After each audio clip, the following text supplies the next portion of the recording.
the video. It doesn't work. Yes. I don't know why. Okay. Well, never mind. Can you at least click on partager des fichiers so that you can share yes. your PowerPoint with us? Yes.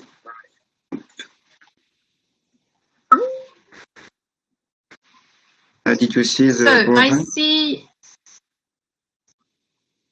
not quite yet, but I see Alexine and Yingjia have joined us. So hello, Alexine, and hello, Yingjia.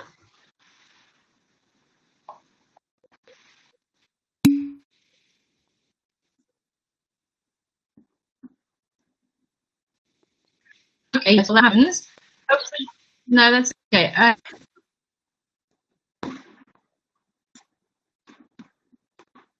2 hours.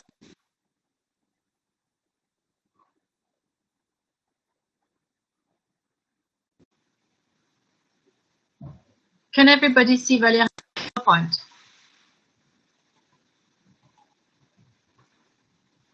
Ah. Can everybody see Valérian's PowerPoint?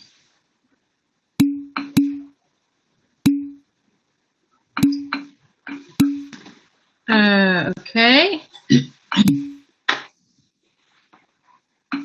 So for those who can't hear me, I'll write it on the chat.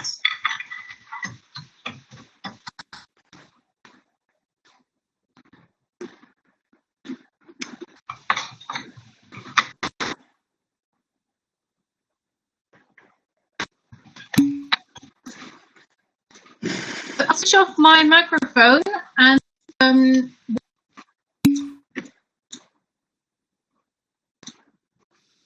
Valérian. Yes.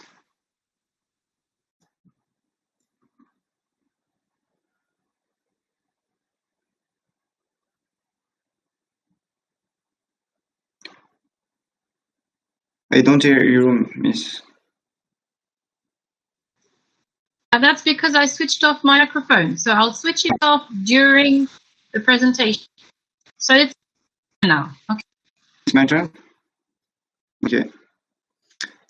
So today I will present you Tesco company, whose main activity is large-scale distributions at the national and international levels. Its business is centered around three core businesses, which is distribution in United Kingdom, international distribution, and financial services.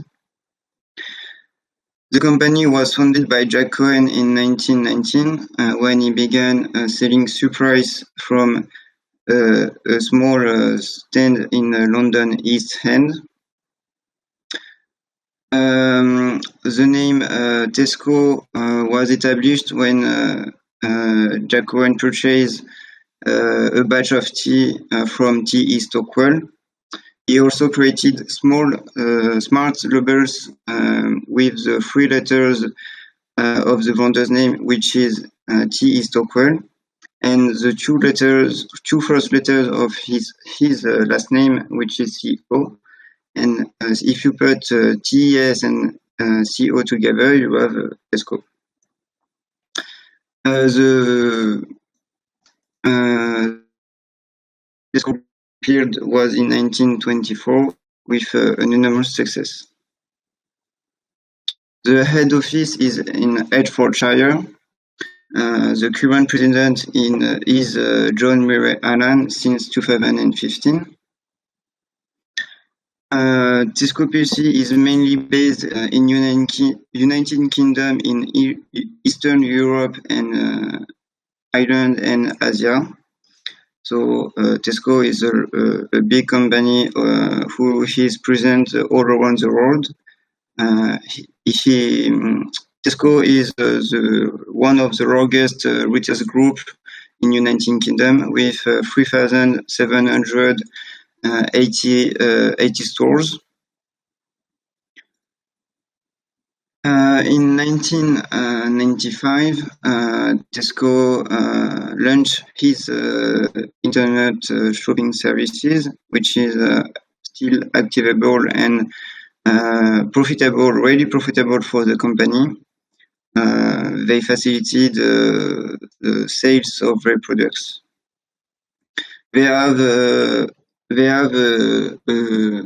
home and car insurance, and they have 6 different type of stores, which is Tesco Extra, Tesco Superstores, Tesco Metro, Tesco Express, Tesco One Plus, and One Stop Every Little Helps.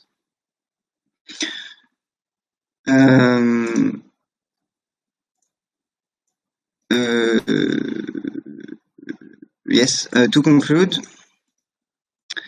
there are 459,636 people working in Tesco in 2018.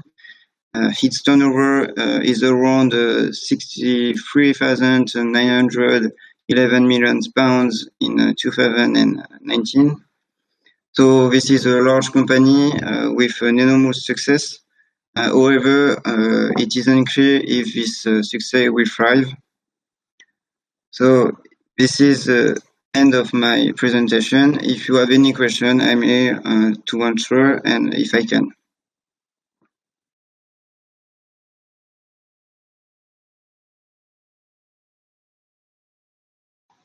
Thank you. Are there any questions? You remember that there are bonus marks for Valérian if... So, Mariamou, can you please switch on your microphone and ask your question? Yes. Why did you choose this subject? Because this is large-scale distributions, and I was very curious to learn how this type of company works, because she is it is right in the world, and I didn't know that before. Sorry, the connection Okay. wasn't very good. Could you please repeat your answer, Valérian?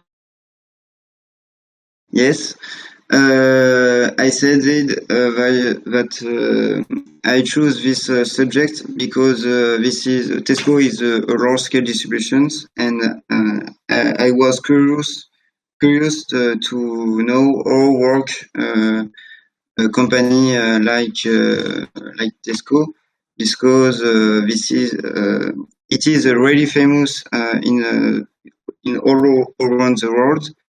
But I didn't know this company before, so I'm excited that I will go to see what it is. Okay, thank you. I don't understand the part about royal scale distribution. Is that written somewhere on your PowerPoint?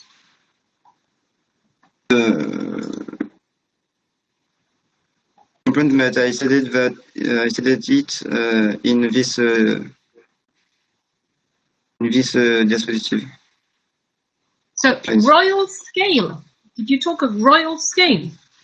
Royal scale? No, it's a large scale distribution. Large scale distribution. Ah, yes. Large scale. Okay. Thank you now. Understand. Okay, are there other questions? Yes. Will the Brexit impact the market? We can't, like I said in the conclusions, we can't know at the moment, because the turnover is we just have the turnover on 2019. We don't know the actually turnover because I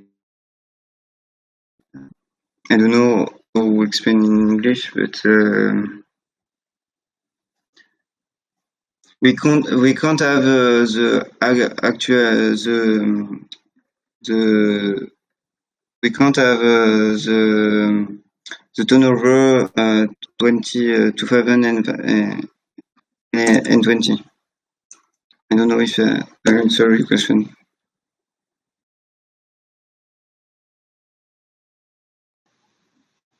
Jeremy, did that answer your question? Okay. Are there other questions?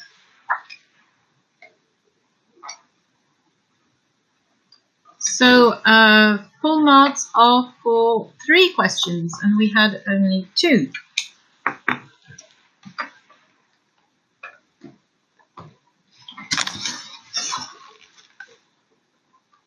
No other questions? Okay. Thank you very much, Valérian. So now I have a question for you, Valérian. Why do you think I chose Tesco as the topic for presentations?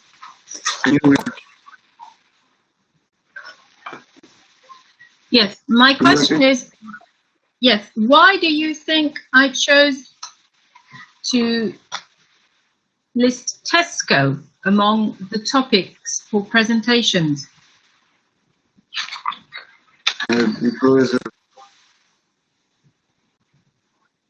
Because I think it's related with the duty with our studying, because it's a large-scale distribution, and in our class we have management, we have I don't know the word in English for the contabilité. Accounting. Content. Yes, that's partly the reason, but why Tesco and why not another company? Because Tesco is a British company. Okay, but why Tesco and why not another British company? I don't know. Okay, does anybody have an idea why I wanted Valérian to talk about Tesco and not another British company?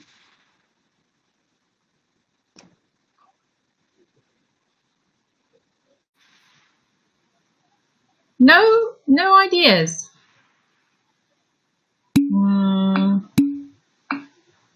Okay. Well, then I'll tell you. Because Tesco is the UK's largest retailer. Did you get that? Yes. And moreover, if you look at international rankings, Tesco is also among the largest retailers in the world.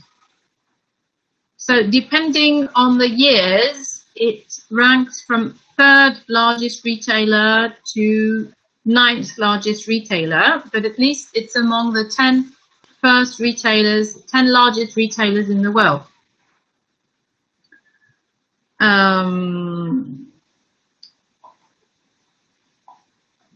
As you mentioned, it has a great number of employees, around 450,000 employees.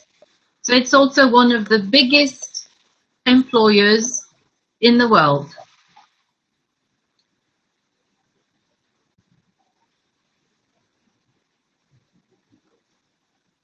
Right, so if there are no other questions about Miss, Tesco, I have a question yes. to Valérian.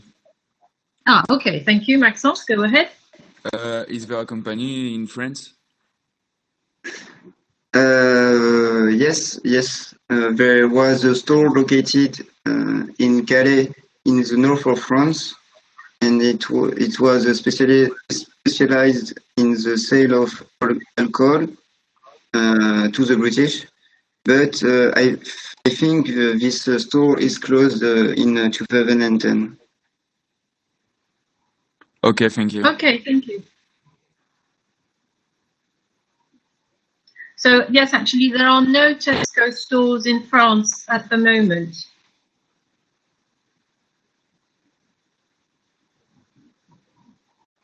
And why do you think this store that was opened before 2010 was located in Calais? Valérian, do you have an idea? Because it's between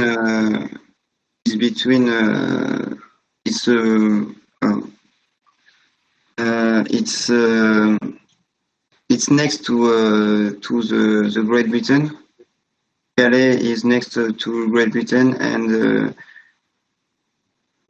they have access by boat. They have access by boat. Yes, who were the customers in Calais store, in the Calais store?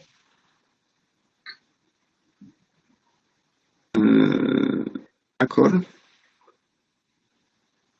Sorry?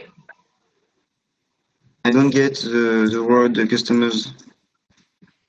Oh, you don't understand the word customers. Les clients. Who were the customers? They was British. Yes, British the customers were British. So actually it was people who came from the United Kingdom just for the day and went shopping in this store because it was cheaper for them to buy their liquor in this store and then bring it back to the United Kingdom. Okay, are there any more questions for Valérian? No? So thank you, Valérian. I will change your status back to simple participant. Right. And now we can listen to Tiffany, who will now become a presenter and who can show us all her PowerPoint. By the way, who is doing a presentation next week?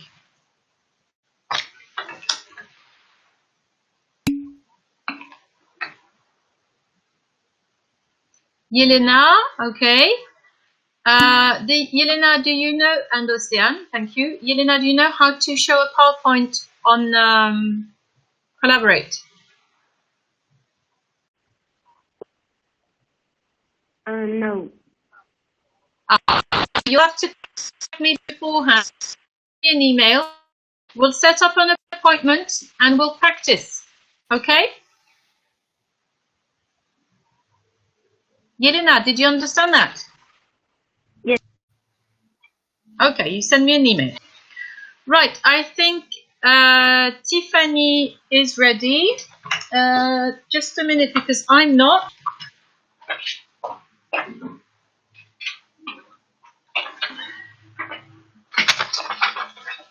Okay, I'm just getting ready to take my notes. So Tiffany. Okay, so Yes. I'll switch off my mic. Yes, Tiffany, I'll switch off my microphone and let you start. Do you think you can switch on your camera for a minute? I'm going to try if I can. Well, if it doesn't work, you switch it off. And anyway, it was just so that we can see you at the beginning of the talk, and then you can switch it off anyway. Okay, so I'll switch off my microphone.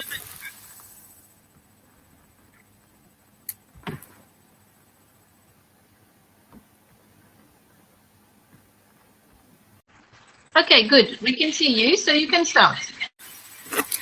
Okay. My presentation for today is about the political system of the United States of America. So first of all, we are going to understand, to know, the constitution of the US government.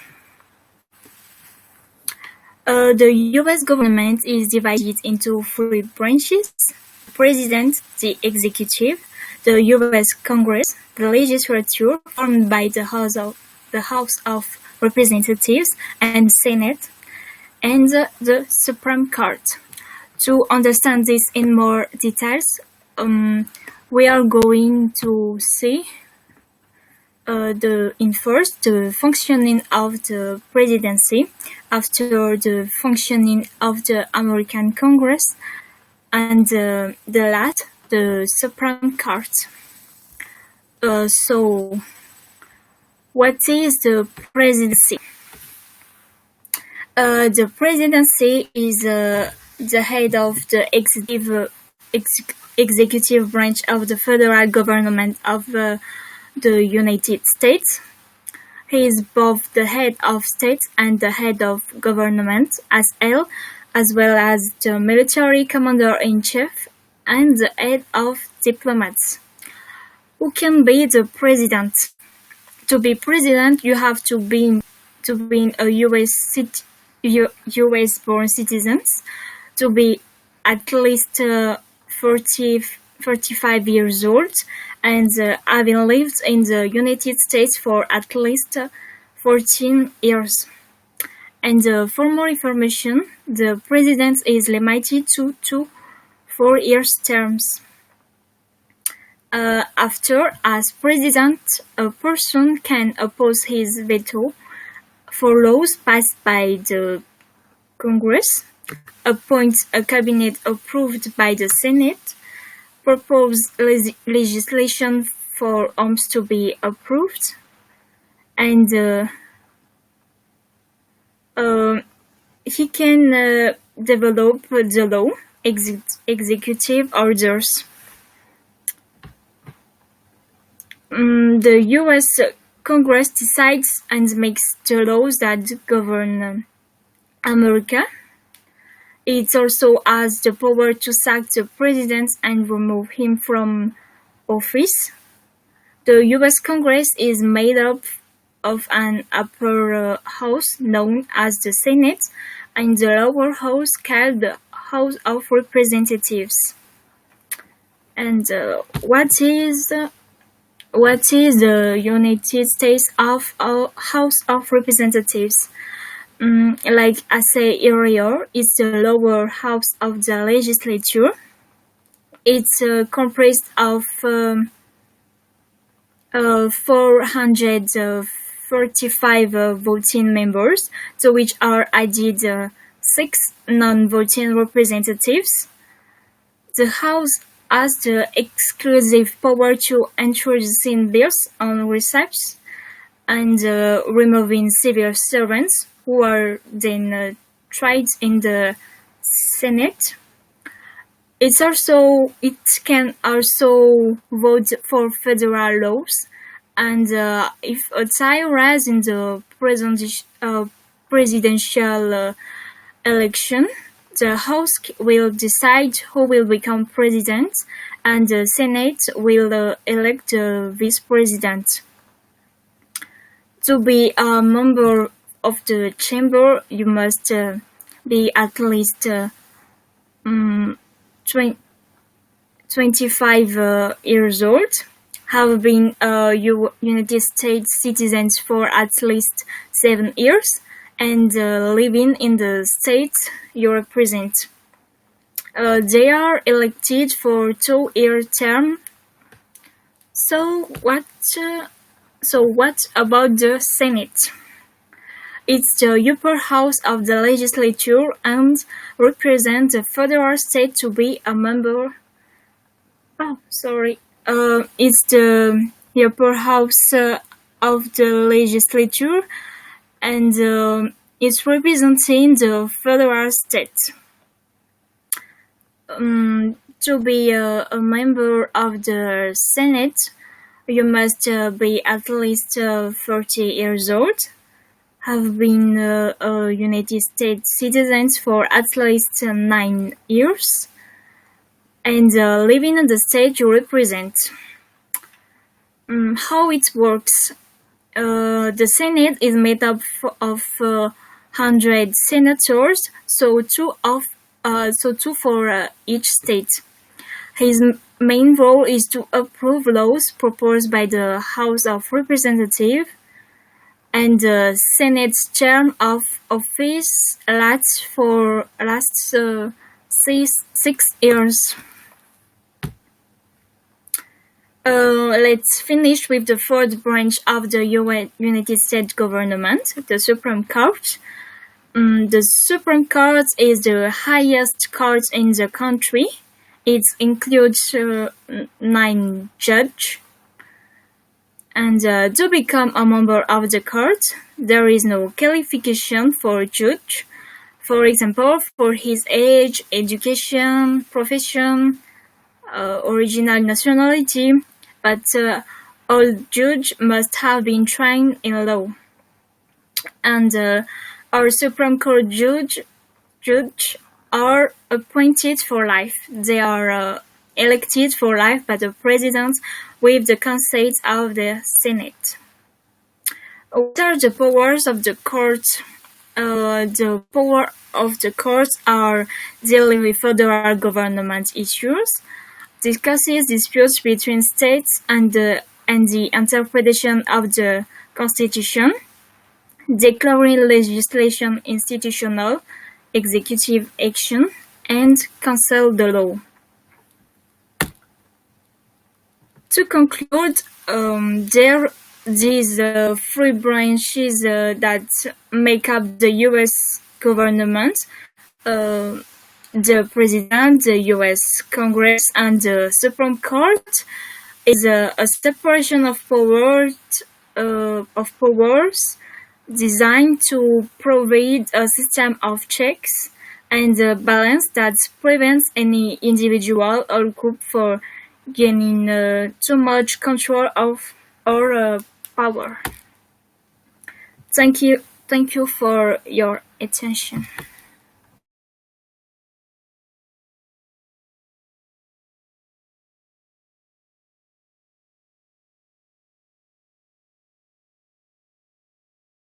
Thank you, Tiffany. Are there any questions? Me? Yes, please. Where is the seat of United States Congress located?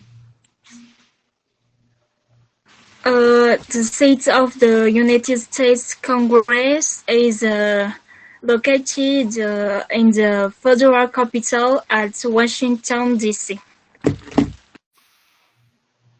Thank you.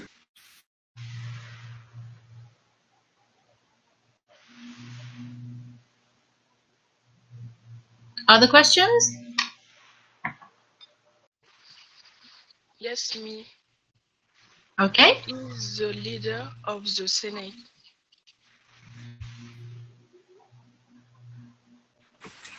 The Vice President of the United States presides over the Senate, and actually it's Mike Pence.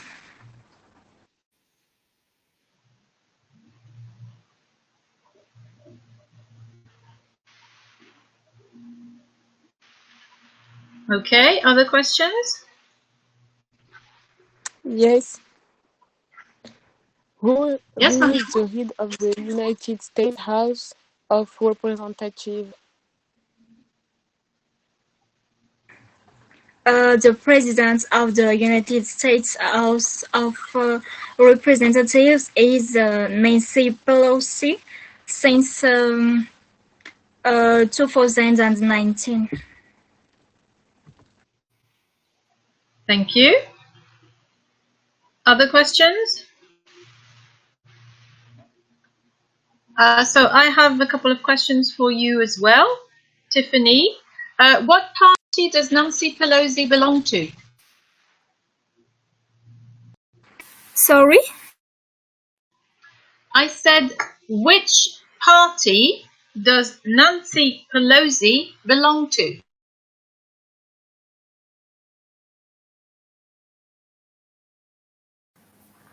I don't really know. What are the 2 main parties in the US?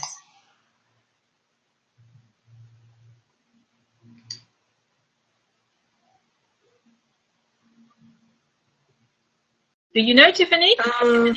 The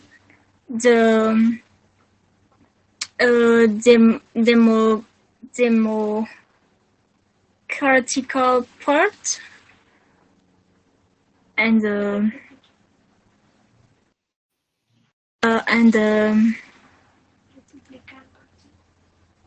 Uh, the other is I forget.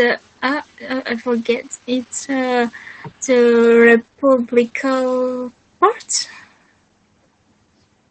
the democratical part, and the republican part. Yes, it's the Democrats and the Republicans.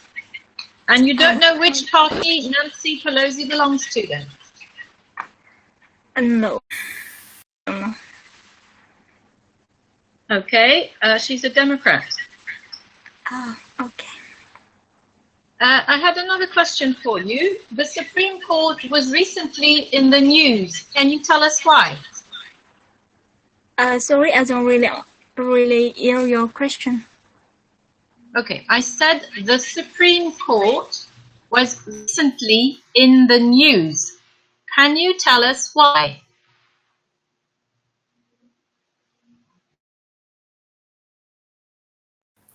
I don't know. Okay, never mind. Can anybody tell me why the Supreme Court was recently in the news? Has anybody heard about this? Me, because one wife is dead. Because a member, yes, died. One of the 9 judges died. Yes, it was a woman. Her name was Ruth Bader Ginsburg. And when a judge dies, he or she must be replaced. And it was quite important because Ruth Bader Ginsburg was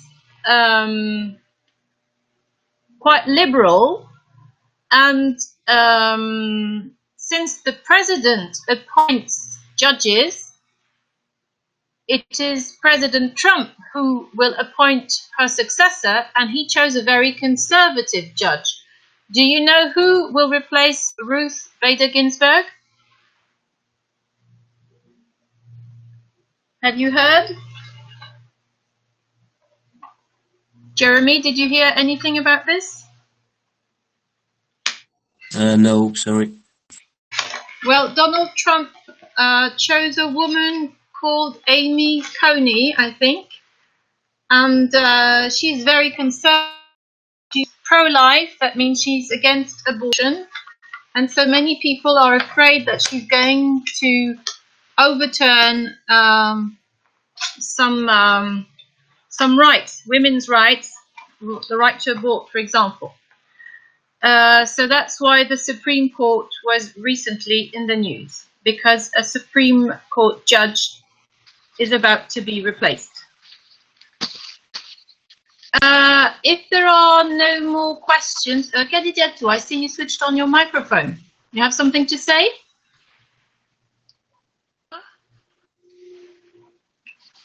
Kadidiatou, your microphone on. Do you have something to say? No, you switched it off. You ran away. Okay.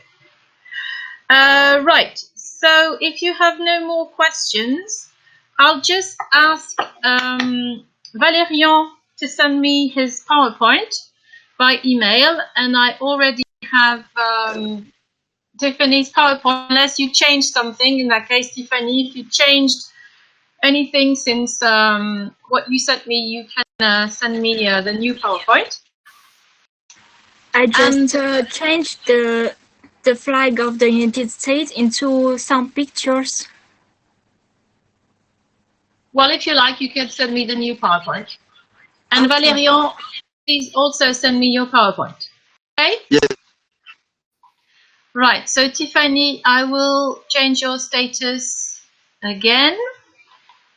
Right? Okay. And now we'll carry on with the lesson. So now I would like you all to take your brochure and refer to page 8.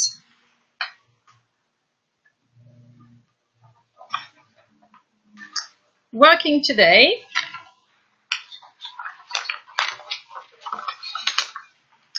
Does everybody have their brochure?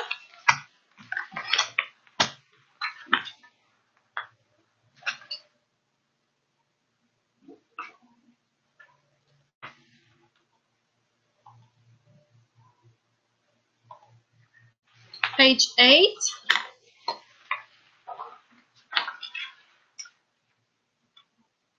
So I'd like you to do, well, you are supposed to have done this at home, but I'd like us to do together the first exercise. Describe the following document. So, Alexine, can you please switch on your microphone? Alexine? Yes. Okay. Can you please describe the document, page 8? There is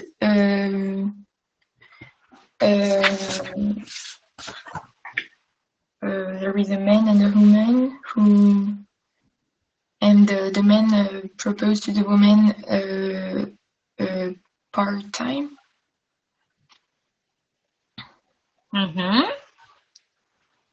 Okay, thank you. We'll carry on with Antoine. Antoine, can you switch on your microphone?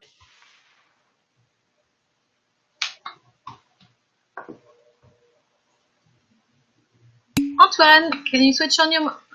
really? Why? What's the matter?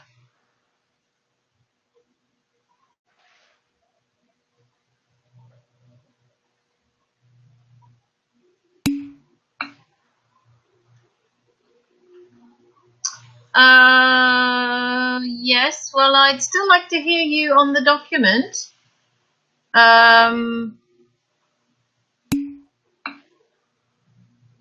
Could you tell me what you can see in the document?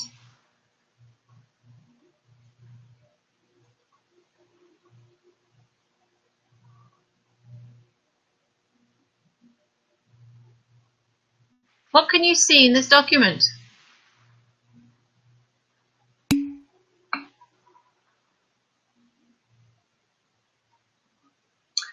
Okay, you say they are in an office, right?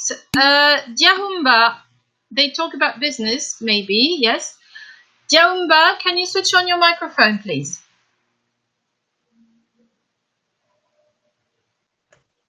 Yes. Okay, so how do we know they are in an office? I don't know. Antoine just said they are in an office. That's true. How do we know they are in an office? I don't know. Diahumba, are they in a restaurant?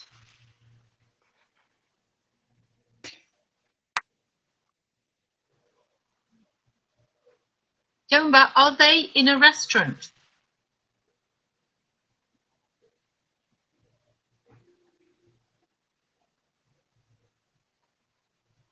Or are they in a university? Diahumba, can you hear me? Kwan Min Ban wants to say something. Okay, let's listen to you. I think it's a job interview. That's right. This is called a job interview. Yes. But I just would like someone to tell me how we know this. Why do we know they are in an office? Why do we know that this is a job interview?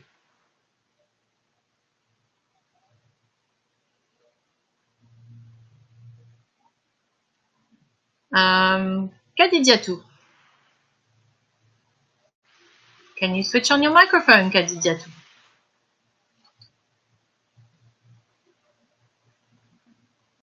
Yes. Okay, so how do we know that these people are in an office?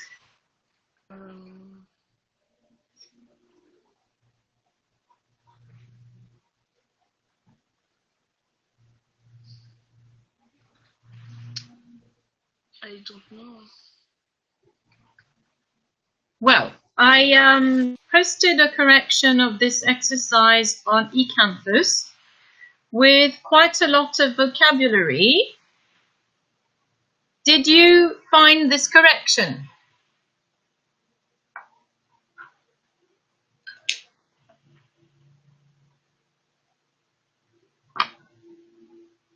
Kwan Min, you're still raising your hand. Do you have something to say?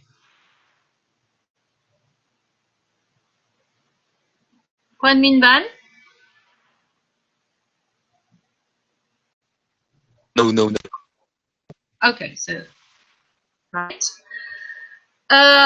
So, I was asking you all, did you check the correction I posted on eCampus for pages 8 to 11? Did you find the correction, yes or no? Okay, thank you, Jeremy. Thank you, Maxence. What about the others? Have you found the correction? Ah, Tom, yes. Huan Min Ban, no. Kadidiatou, okay. Some say yes, some say no. Right. So actually, you had homework to do for today. Did you do your homework for today?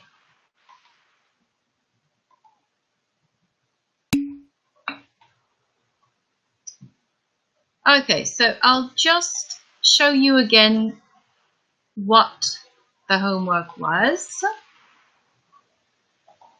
for today.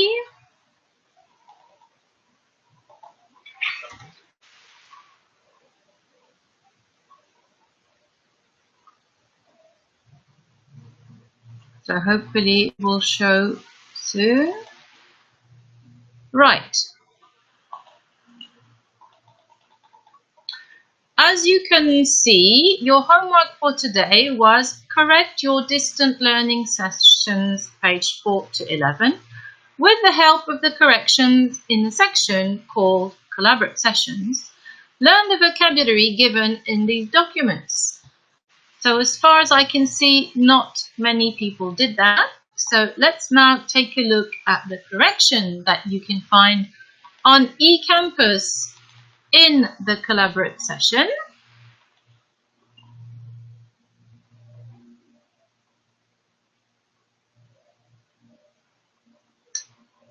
So it's loading now, right? And what do we see? Useful vocabulary for describing the document. So how do we know that they are in an office? Because we can see a computer, a desk, office chairs. So indeed, as someone said, this is a job interview. So you have an applicant and the interviewer, who might be the employer as well, or someone from human resources. So when I post a correction and when I ask you to do the correction, I expect you to do that.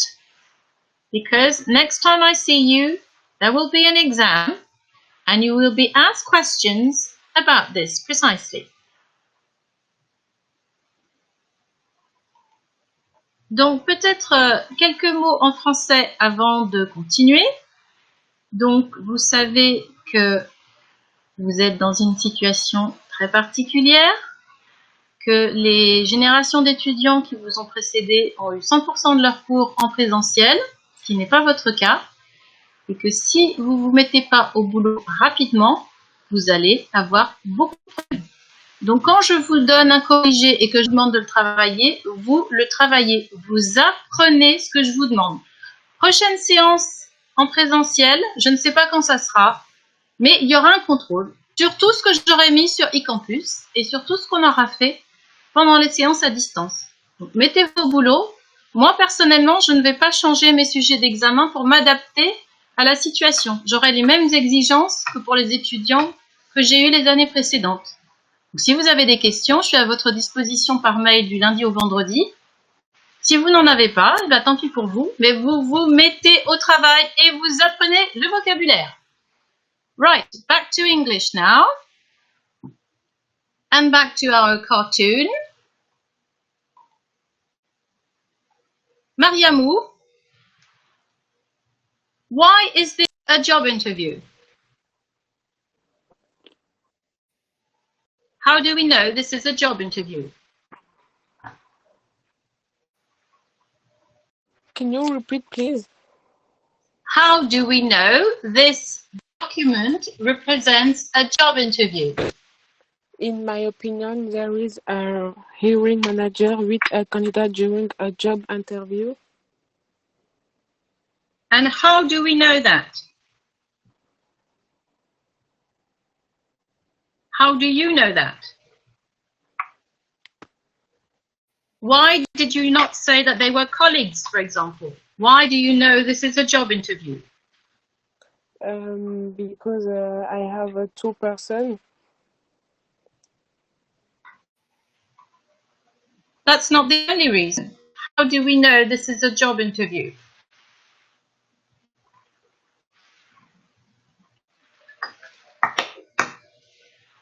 Oceane, please switch on your microphone. Yes. How do we know this is a job interview? This is a job interview because the man seems to question the woman, maybe for the job that she's looking for. How do you know that? How do you know? He takes a paper. Yes, what might this paper be? A series of questions for the job. Maybe it's interview questions, yes? Okay, thank you, Oceane. Robbie, please switch on your microphone. Robbie? Yes. Okay. What do you think this piece of paper is? So, Oceane said it might be questions. What else could this be? In my opinion, it's a contract. It could be a contract, yes, though I'm not sure you signed a contract during a job interview. What else could this be? The CV. Yes, he probably is holding the woman's CV. Okay, so I haven't had my answer. How do we know that this is a job interview? Safa, please switch on your microphone. Yes, this is a job interview because it writes a sentence. We also have some part-time position available for people who only want to work 60 or 80 hours a week. Thank you very much, Safa. Yes, indeed, this is the answer that I was expecting. We know that this is a job interview writing, which is also called a caption.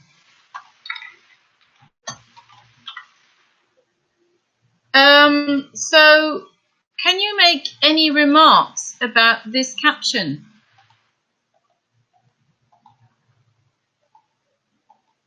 Can anybody make a remark about this caption? Tom, can you switch on your microphone?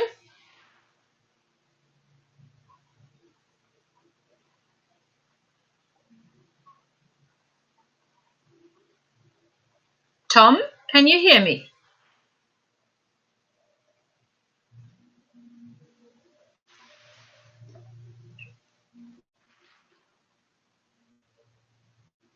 Tom, can you switch on your microphone? Okay, no Tom.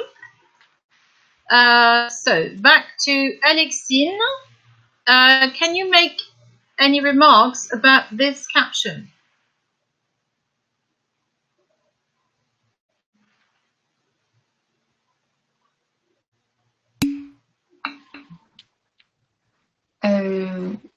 He proposed a part-time to the woman because maybe she wants time for her in life. For herself, yes, so he's offering a part-time position. Okay, Antoine, any remarks on this offer? On the offer made by the man?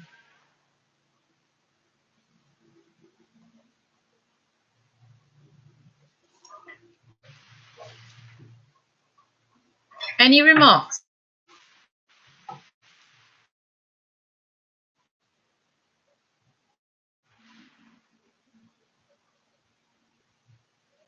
Okay, Diahumba, any remarks on the offer for a part-time position?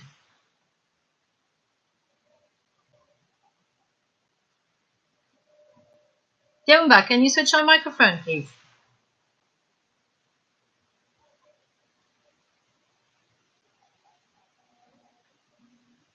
Diahumba, can you switch on your microphone?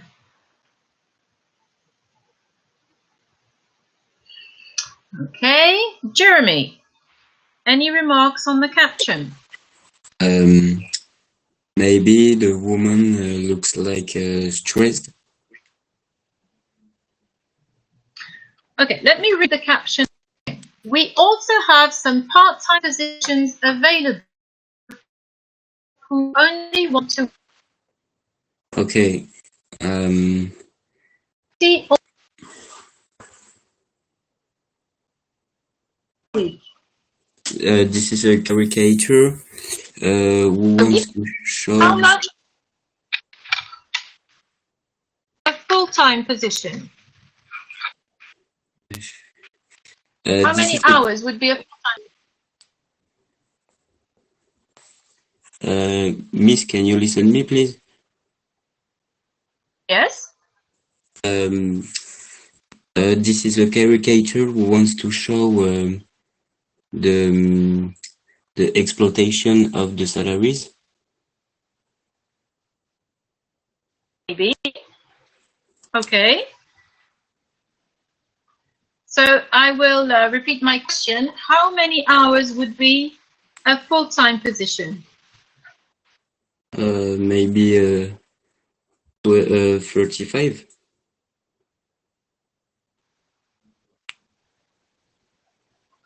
I don't think so. Okay, well, thank you, Jeremy. And we'll move on to Kadidiatou. Kadidiatou, can you please switch on your microphone?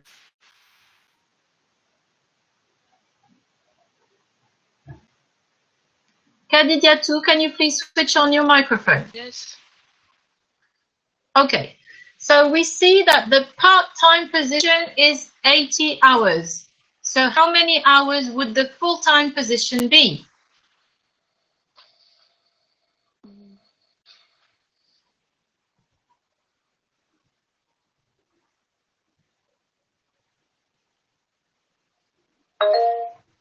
Maxence?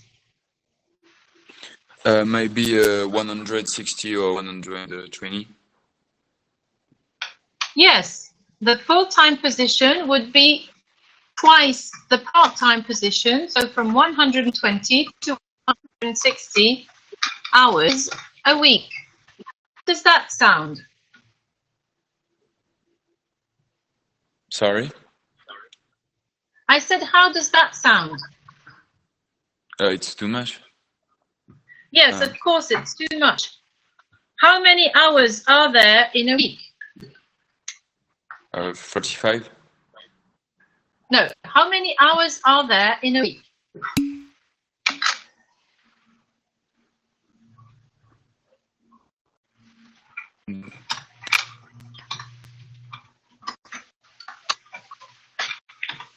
So how many hours a week? Well, that's 24 hours multiplied by 7 days. How much is that?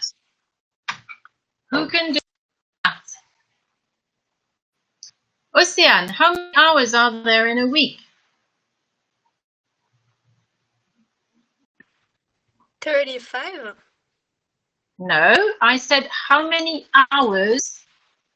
I didn't say how many working hours. Look at the screen. What did I write? How many hours in a week? 24 hours multiplied by 7 days.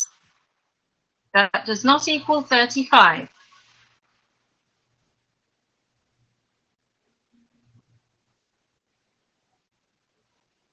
So here my question is more a question than anything. Who can do the sum 27? 168 hours. Yes, 168. There are 168 hours in a week. So, is it possible to have a full-time position of 160 hours a week? Kadidiatou?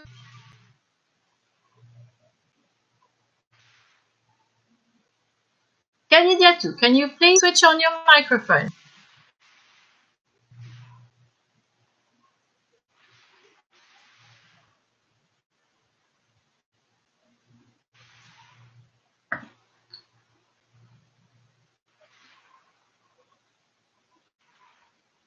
Okay. Robbie. Yelena wants to talk. Okay. Yelena. Miss, I don't understand the question. The question is to compare full-time position with the number of hours in a week. Can you make any remark?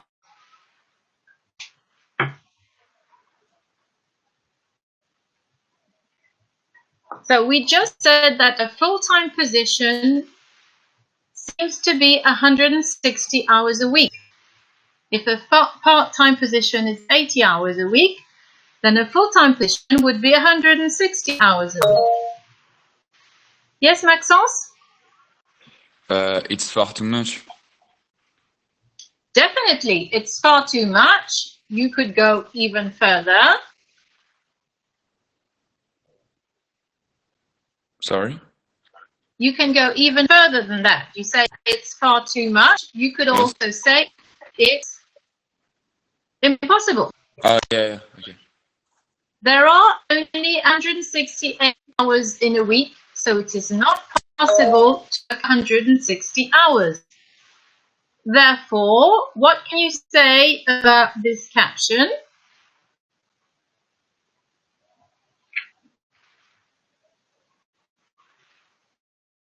Simple word I'd like.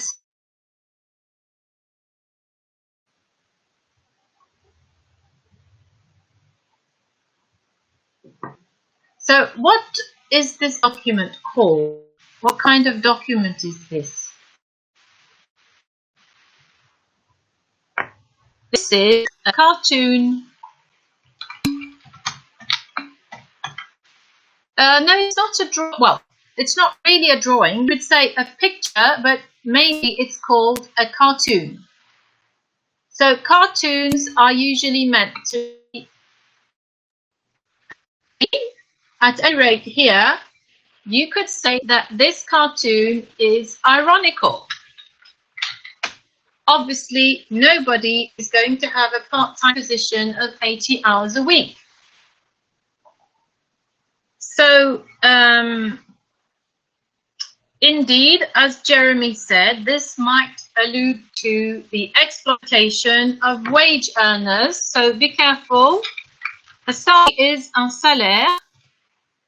A wage earner is un salarié. Okay? A wage earner.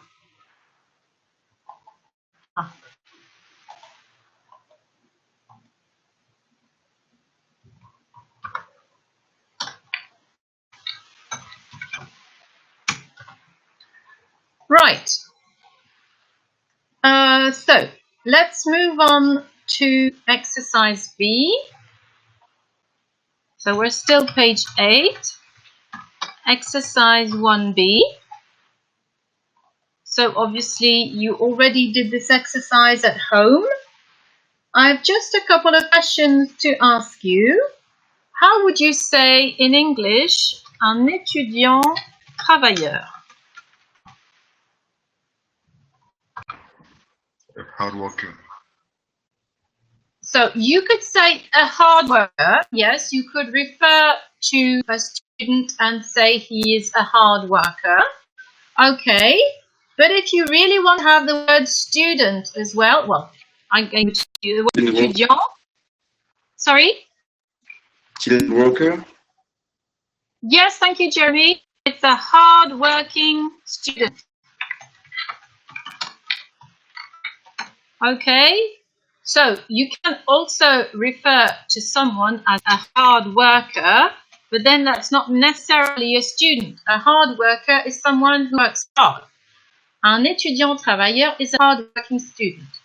Now, why do I say this? It's because I want you to pay attention to the difference between the noun travailleur, un travailleur, which is a worker, and the adjective travailleur, which is hardworking. Okay?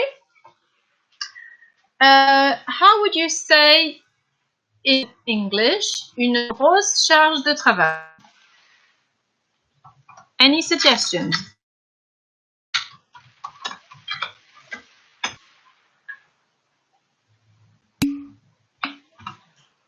So a workload, okay, I agree, but that's just une charge de travail. I would like une grosse charge de travail.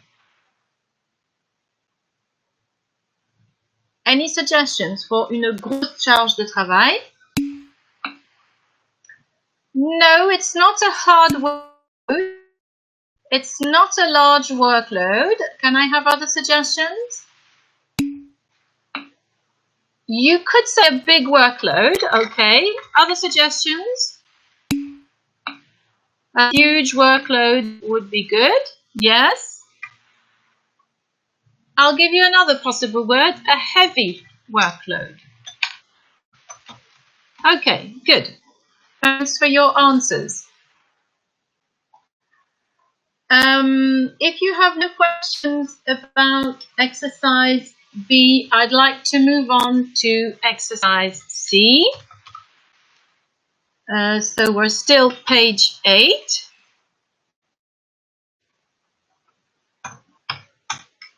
Any particular questions before we start? So you did this exercise at home. You had the correction. What's the French for employment agency?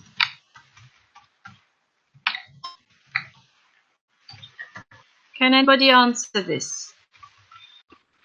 Cabinet de recrutement. Right? So as you can see, guys, that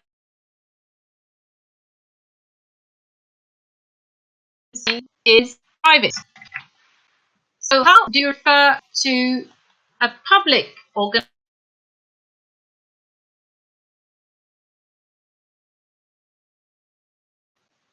Like, how do you say Pôle emploi in English?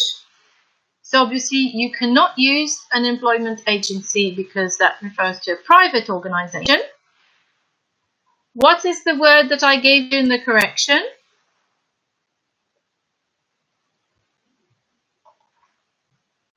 Job centre.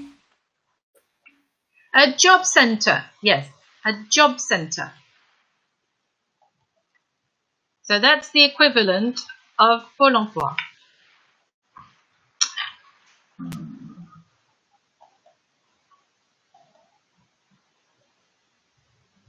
I'm trying to, a job center. Okay. Finally, how do you say une agence d'intérim? Temping agency. That's right. It's a temping agency. And how do you say un intérimaire?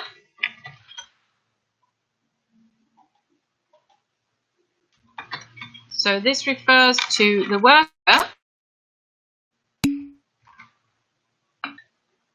No, that's not the word in English. No, Jeremy.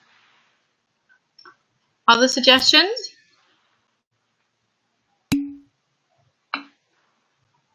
Yes, you can call them a temp, which is short for temporary worker.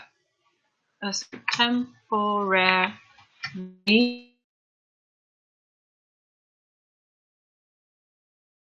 worker. A temp or a temporary worker is un intérimaire. Any particular questions on this exercise? So you did home, you had the correction, so everything is hopefully clear. and we can move on to page 9. So this is job, work, employment, and labor. So can somebody explain to me the difference between job, work, employment, and labor? Robbie, please switch on your microphone.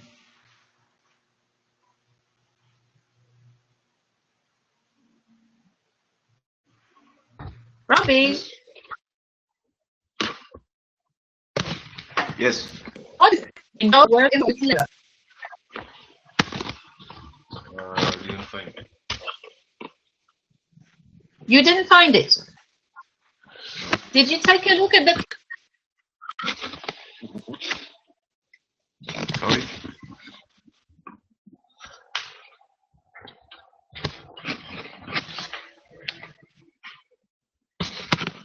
Sorry?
I'll switch off my camera because maybe the sound will be better that way.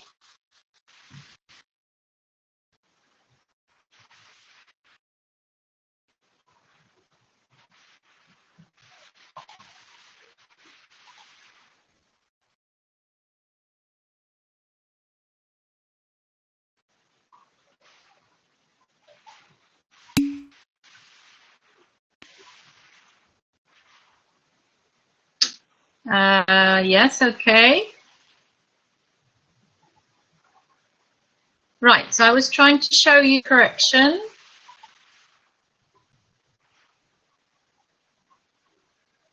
So here in the correction, you have an explanation of one of the differences between job, work, employment, and labor. Job is a countable noun and can be used in the plural or with the indefinite article a. Work, employment, and labor are uncountable and cannot be used in the plural, no s, or with the indefinite article a. Is that clear for everyone?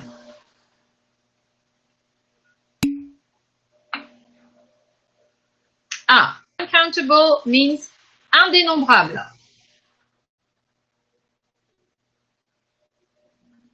Est-ce que vous connaissez la différence entre dénombrable et indénombrable?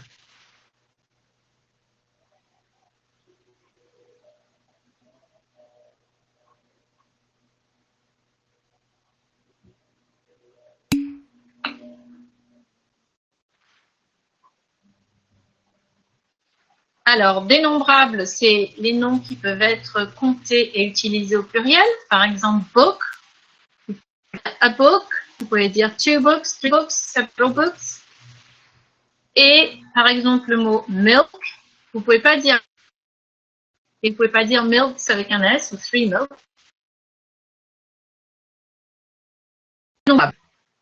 Est-ce que mon exemple est clair pour tout le monde?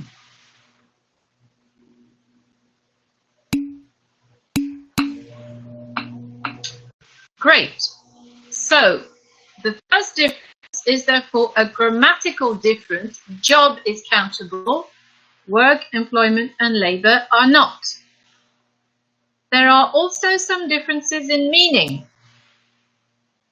So the differences in meaning between job and work is quite slight. job and work are fairly practical and there is no real difference in meaning, just a grammatical difference. Whereas employment and labor are quite different insofar as they are more abstract. I see we have some people here trying to be funny.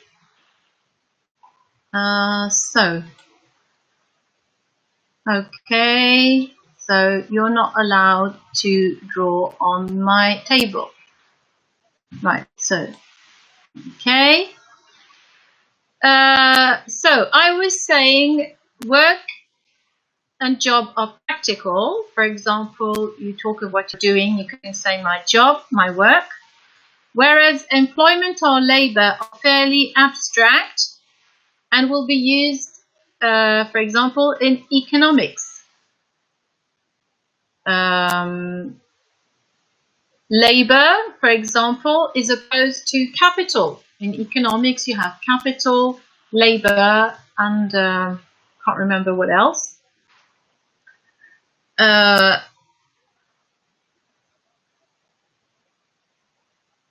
For example, also in your exercise in the brochure, you find the expression labor leaders. What does that mean?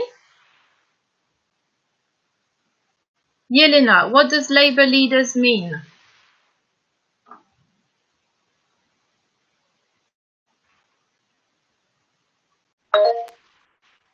Valeria wants to, okay, well, Valeria wants to say something.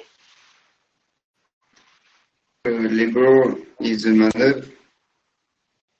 Yes, labor you can translate by main-d'œuvre. Yes, and what about labor leaders? I don't know. Well, it's in the correction, actually. If you look at the bottom of the page, labor leaders, dirigeants syndicaux. So, perhaps a few words in French. Donc, la différence de sens entre job, employment and labor est une différence entre concret et abstrait. Donc, comme je vous le disais, job et work sont relativement concrets, vont être utilisés pour parler de votre activité personnelle. Mon travail, c'est soit my job, soit my work. Alors que employment et labor sont plus abstraits et vont être utilisés dans un sens, dans un contexte de sciences économiques. Par exemple, labor, c'est effectivement la main-d'œuvre, donc c'est opposé par exemple au concept de capital. C'est le travail dans le sens de Marx, opposé au capital. La main-d'œuvre en général d'une usine, par exemple, les effectifs, ou comme on a ici, les dirigeants syndicaux. Donc quand on parle de syndicat, on est toujours sur le monde du travail, mais c'est beaucoup moins concret que quand c'est votre travail à vous. Employment, pareil, sera utilisé, par exemple, dans le cas où vous allez donner des chiffres. Employment statistics, c'est les chiffres de l'emploi, les chiffres du chômage. Donc ça vous permet aussi de choisir lequel de ces mots utiliser dans quel contexte. Donc vous avez la première différence grammaticale, qui elle est très facile à repérer. Job est le seul mot que vous pouvez utiliser avec un article indéfini. Puis la différence de sens, job et work sont relativement concrets, employment et labor sont plus abstraits. Est-ce que j'ai été claire?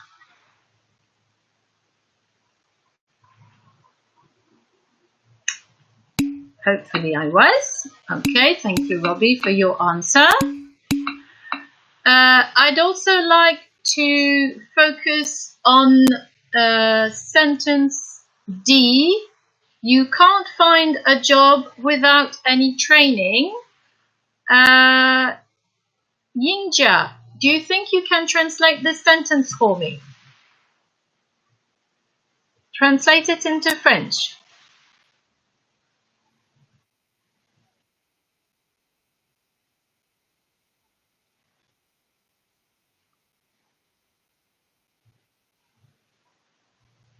I didn't hear you very well, so I'll increase the volume. Can you repeat what you said, India?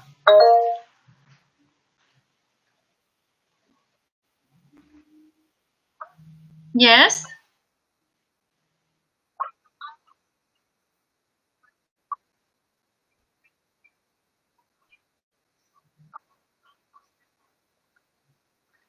Okay. Do you have your brochure with you?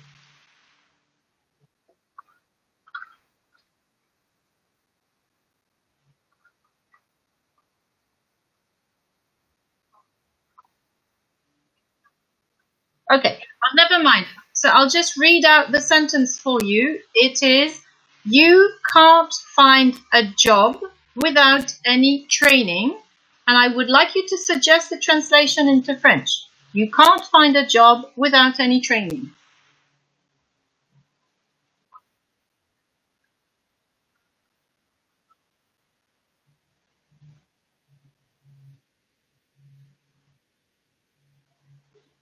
Yes.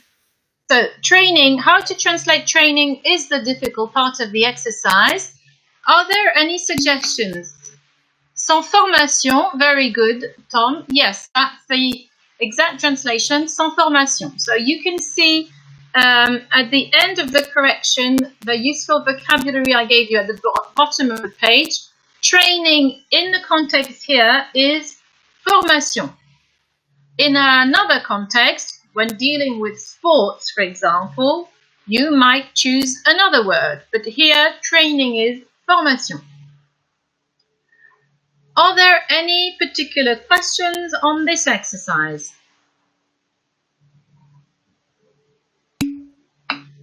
Okay, so now I'd like to move on to the chapter on teleworking, page 15.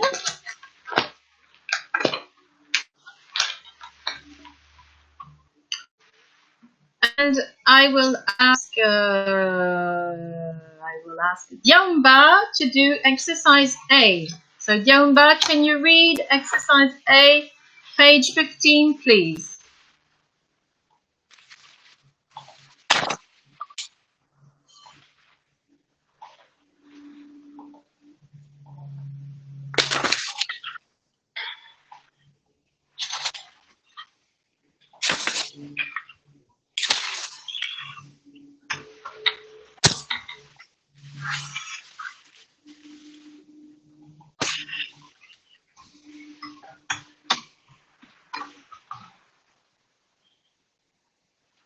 So, Diamba, we're listening.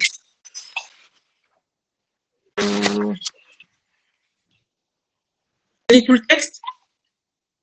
Yes, you read exercise A, please. Telecommuting, remote work or telework is an arrangement in which employees do not commute to a central place of work. It allows part of full-time employees to work from home, while maintaining contact with colleagues, customers, and a central office, via telephone and a computer connected to the employee's data network. Okay, thank you. That's right. So now I'd like to focus on the verb to commute. How can you translate the verb to commute into French? Does anybody know?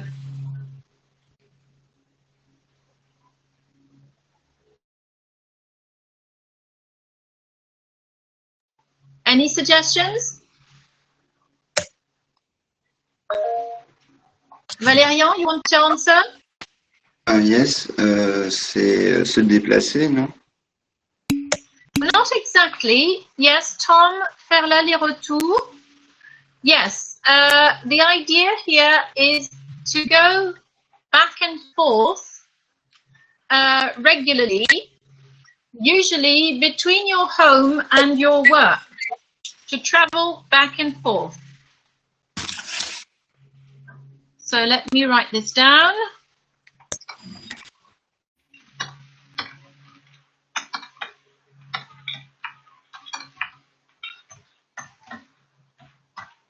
regularly, and this usually implies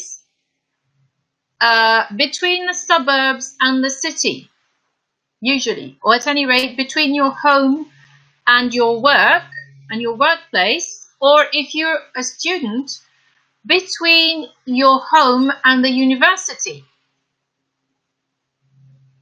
So how could you translate that into French?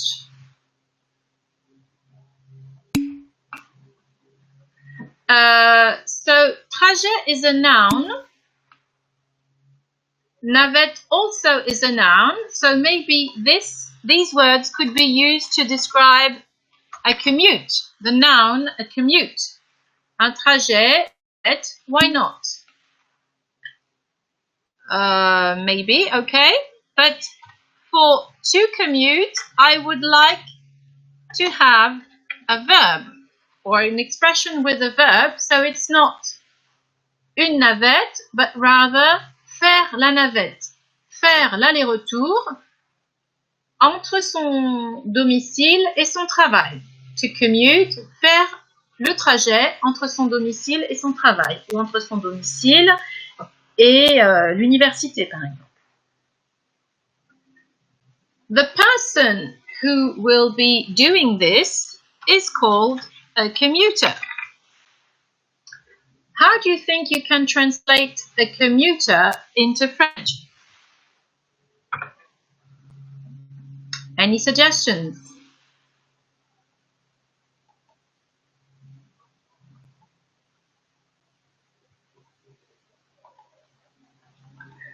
So, I will give you a few examples of the use of commute as a verb or as a noun. For example, you can say he commutes to work every day by car or by train, or she commutes 400 miles every week. And if you have a long distance to cover, you can talk of a long commute. And as I said, usually this takes place between a suburb and a city.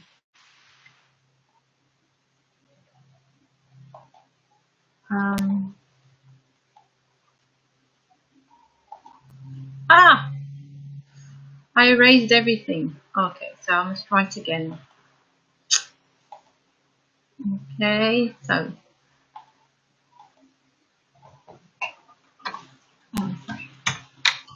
to commute,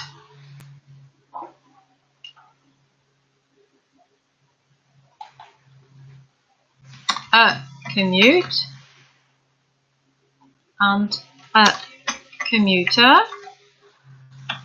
So person who commutes,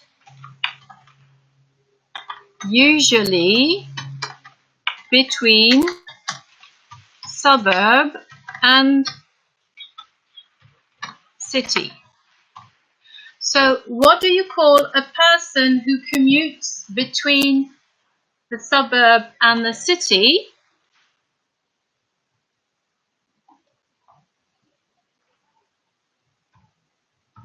Any suggestions? Quelqu'un qui vit en banlieue. Yes, and there's a name for that in French. Yes, un banlieusard. That's it.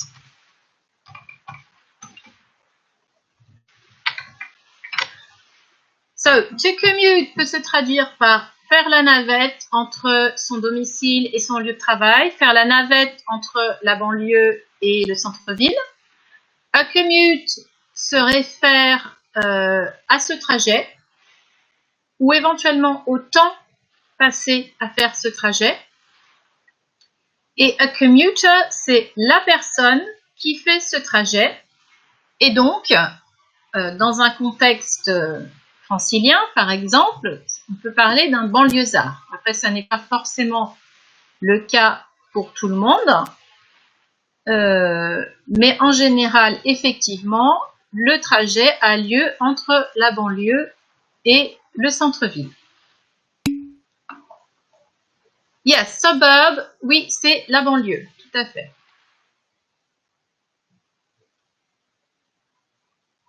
So now I'm going to give you another expression with the verb commute.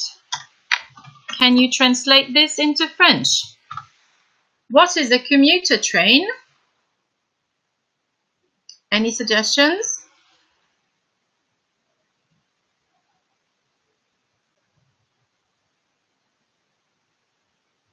Who can translate a commuter train?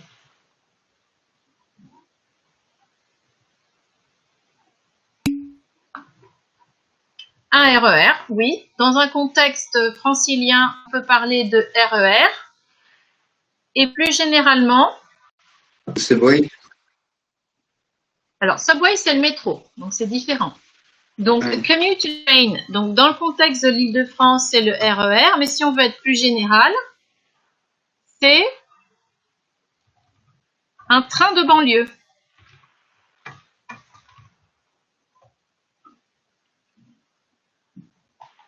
Right. So this is a fairly important word in the context of the world of work. When you're studying the world of work, you usually come across expressions with commute, either the verb to commute or the noun a commute or a commuter, or expressions with commute such as a commuter train. Now here in our lesson, page 15, we have the expression telecommuting. What does telecommuting mean?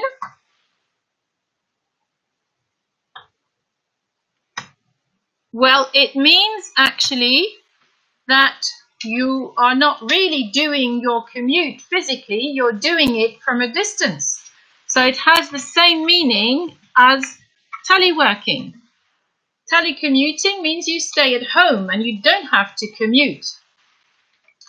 You have other words here, other expressions which have the same meaning as teleworking and telecommuting. That's remote work, as you have in the exercise.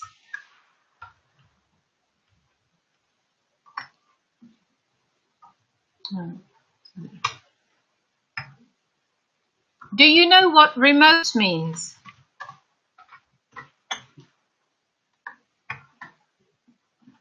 Does anybody know what remote means?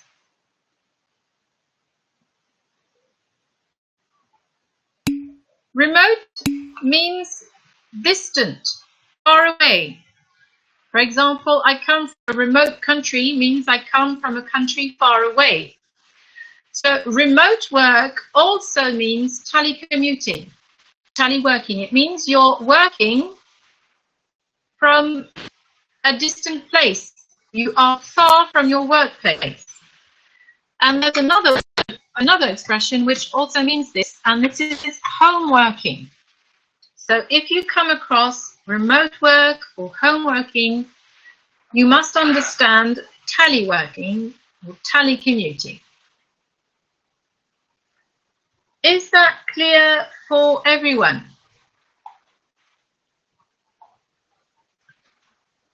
So, thank you, Jeremy, for your answer. So now I'd like to move on. We're still page 15 to exercise B. And in particular, question 1. According to you, what are the advantages of telecommuting for the employee, for the employer, or for communities? Safa, can you answer this question, please? Yes. Okay. For me, telework is a saving of time because it avoids movement. So is this an advantage for the employee, for the employer, or for communities?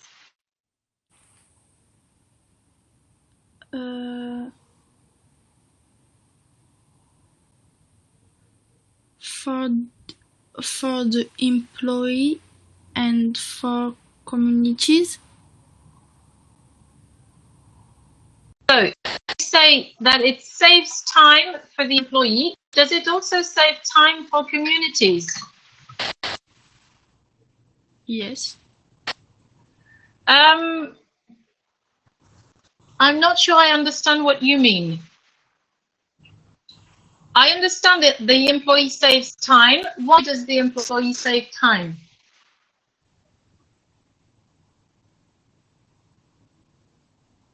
Can you explain how the employee saves time?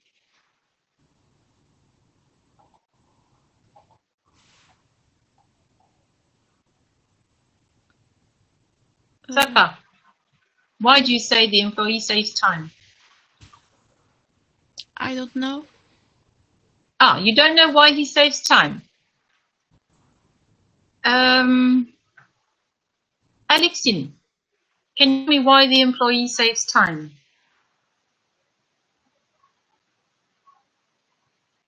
Because they don't have to commute to their work. Yes, they save time in transport. There is no need for transport. They don't need to commute to their work. That's right. Now, could we... Yes, there is no transport, so they save time in transport.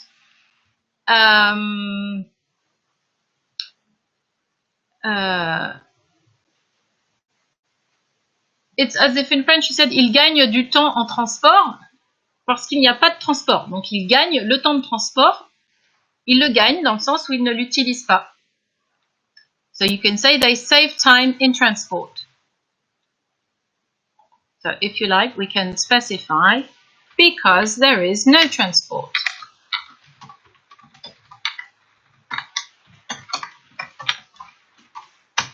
Okay. Antoine, can you find other advantages?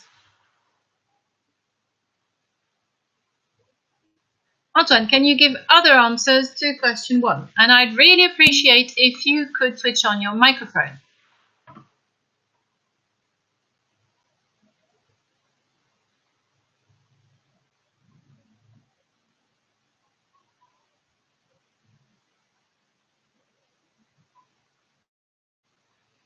Antoine, can you switch on your microphone, please?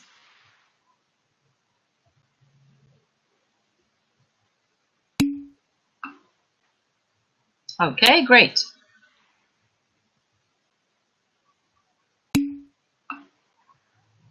In another room, a room, please, a room.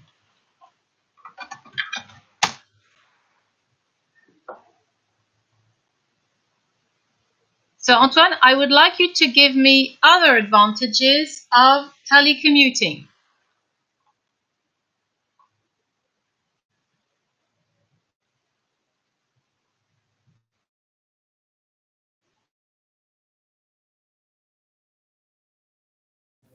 You hear me? Yes, I can. Okay, for the transport? I'm asking you to give me other advantages of telecommuting, and we already mentioned transport. It's most equal for the all employees to go work. I'm not sure I understand. All people can go work with that. I'm not sure equality would be an advantage, no. Do you think of another advantage of telecommuting? Well, why are we teleworking today, Antoine? Why? It's against the pollution because all people don't take their car. They take the same thing. Okay, so who is that an advantage for? For the ecology. So that's what I call communities. Okay? For Yes. communities, reducing pollution is an advantage. Yes. Okay, but I was asking you, why are we, I mean you and me, Antoine, teleworking today? What? Why are we teleworking today, Monday the 12th of October? Because there is a crisis, healthy crisis. So what is the advantage of teleworking for us? Because with that we can work.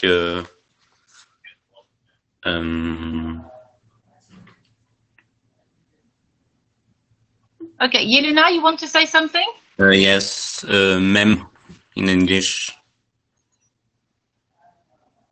Même. So I think Yelena wants to answer. So we'll let Yelena talk for the moment. I'm not sure, but because for limited contact with other person. Well, yes, if you like, or you could say very simply to reduce the spread of the virus.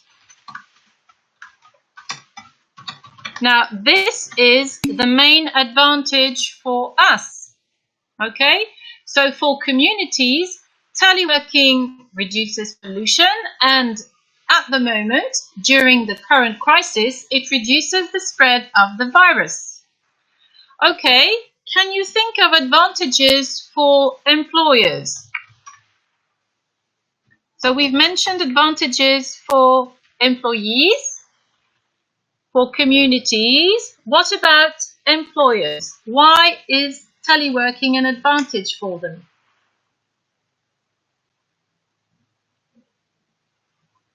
Yelena, do you want to answer? I see your hand is raised. No? Okay, so Jeremy, you just answered something. No need to send promises. What do you mean? If you refer... They Yes? do economy. How? How do they make savings? For the employers, there is no need to send promises, and they. So it's not promises. What is the word in the text? It's not promises, it's premises. What does premises mean? That means the local. It means the offices, office space. Yes. So they make savings in office space. Yes. No need for office space, no need for premises. Okay.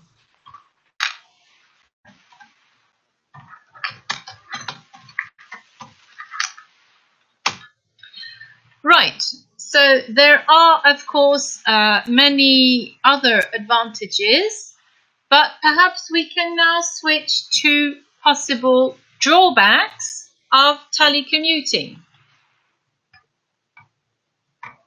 So that's question 2. Can you think of possible drawbacks? Kadidiatou.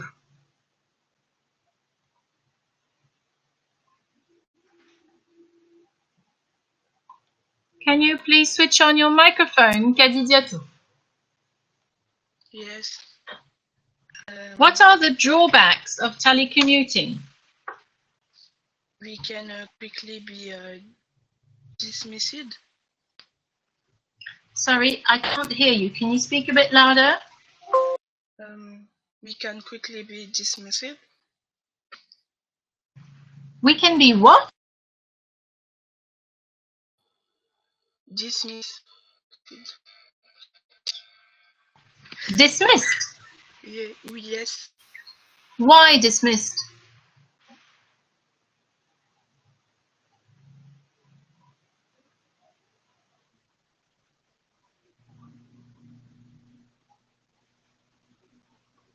I don't see why you would be dismissed more when you're telecommuting than otherwise. Mariamou, you think of drawbacks of telecommuting? Yes, there might be a disruptive element while working. Like what? Can you give us examples?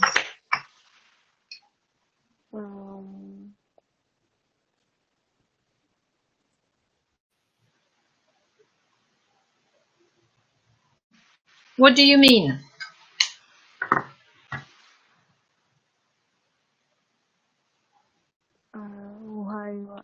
Bad connection. Okay, so you can have technical problems such as bad connections.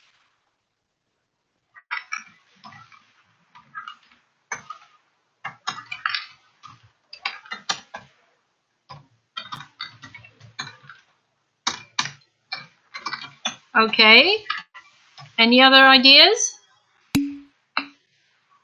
Less social contact with colleagues, says Tom. Okay, that's a good one.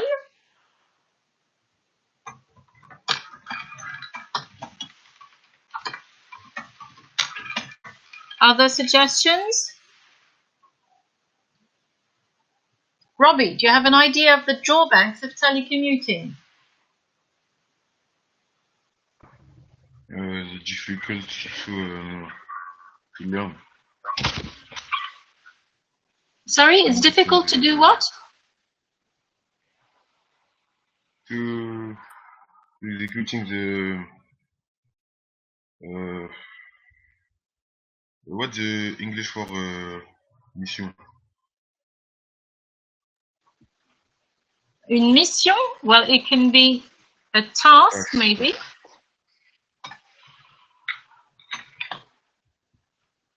Difficult to comprehend,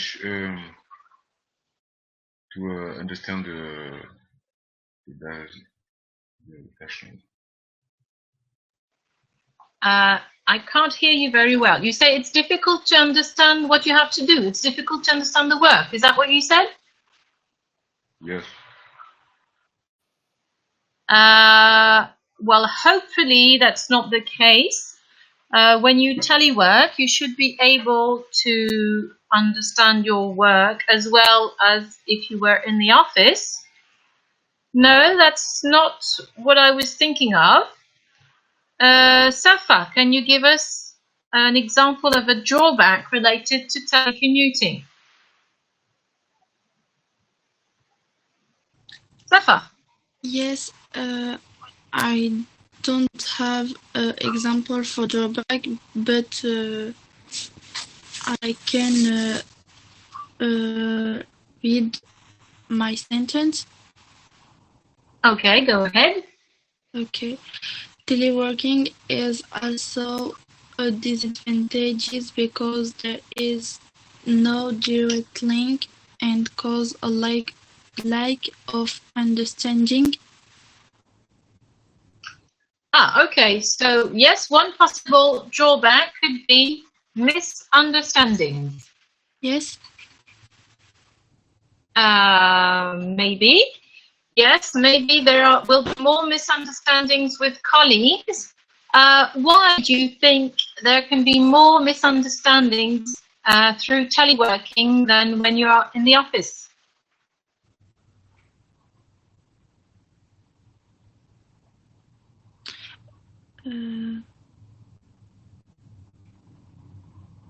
I don't understand. I'm just asking you why.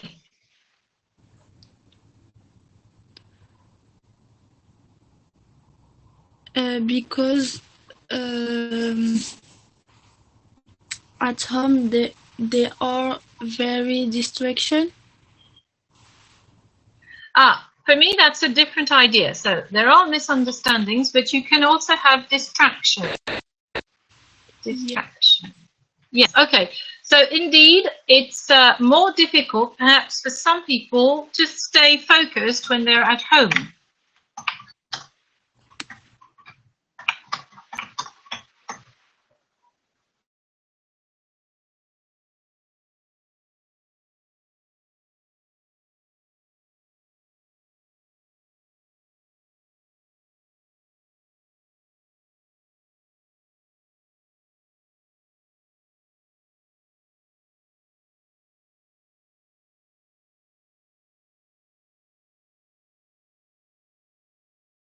So I think you have all experienced this since you are all teleworking.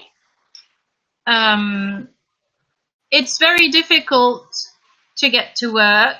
It's very difficult to stay focused. It's very difficult to be efficient when you're at home. There are distractions. What kind of distractions do you have at home?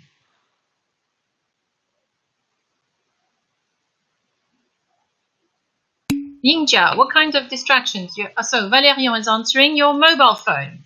Okay. Yes. Yingja, do you have ideas?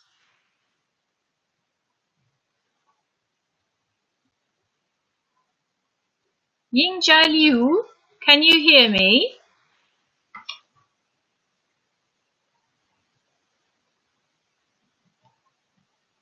Yingja Liu? Oh, Tom Watin suggests video games. Okay, yes. Other distractions? So Yingjia Liu is not with us. Television, right. Yes, indeed. It's very difficult to stay focused when you're tempted by so many objects, mobile phones, video games, and television.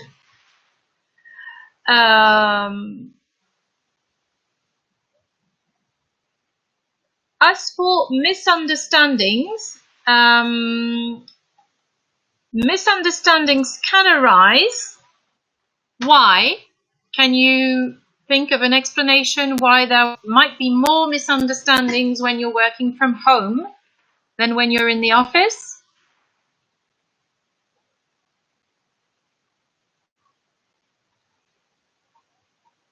Well, very simply, there is no body language when you communicate with your colleagues.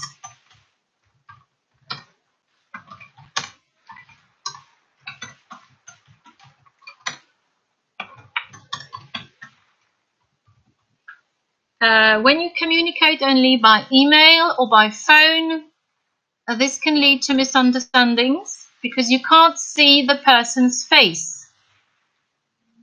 Even through a video conferencing, it's still more difficult to understand what people mean. The body language signs are not the same through video conferencing. Right. I'm going to give you your homework for next time. So it's not on eCampus yet. I'll post it this evening. So homework for next Monday. So I'd like you to carry on working on the chapter on companies, which you already started, hopefully. Companies, page 22, exercises D and E.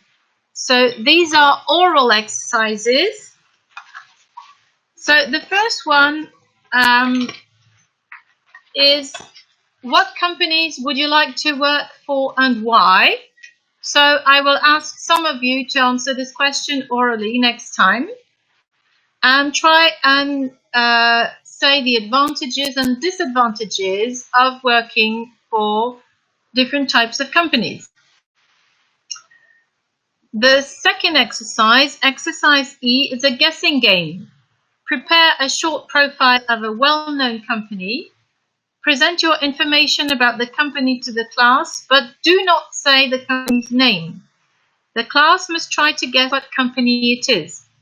So an example is given of the kind of information you should give. So obviously you won't mention the company's name. You'll only say it at the end if nobody has found your answer. So you see the type of company, the sector, type of products and services, best known product and service, and use the sentences suggested here in the example. So the example given is Procter & Gamble. So this is a multinational company. It operates in the personal care and domestic cleaning product sectors. It produces a lot of different toiletries, including toothpaste and soap. Best known products include Crest toothpaste and Ariel detergent. Okay, so you choose a company, prepare a short profile, and you don't give its name to the class, you just give indications such as type of company, business sector, etc. I also want you to work on some grammar. On pages 35 and 36, which deal with adjective and preposition combinations.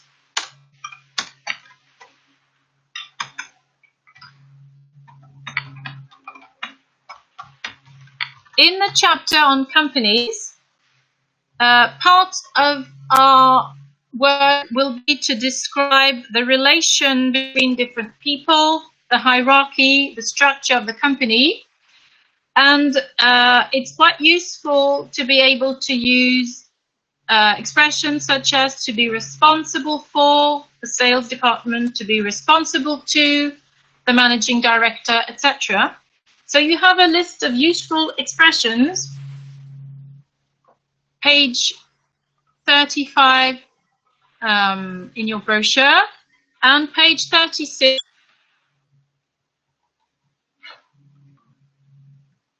Sorry. Page 36, you have a couple of exercises.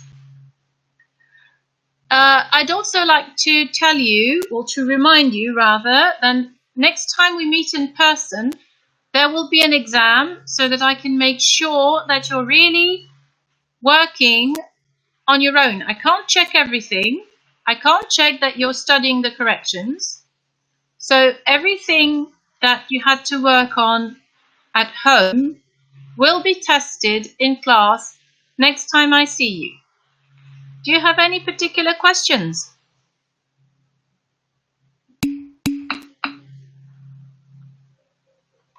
Okay, good for you. Well, in that case, I will say goodbye and see you next Monday. Bye, everyone.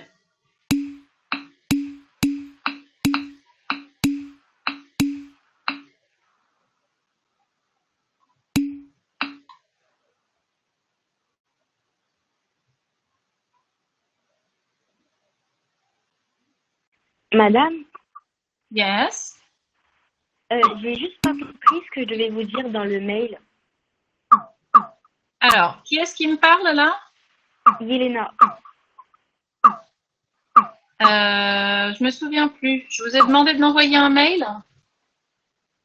Oui. À quel sujet?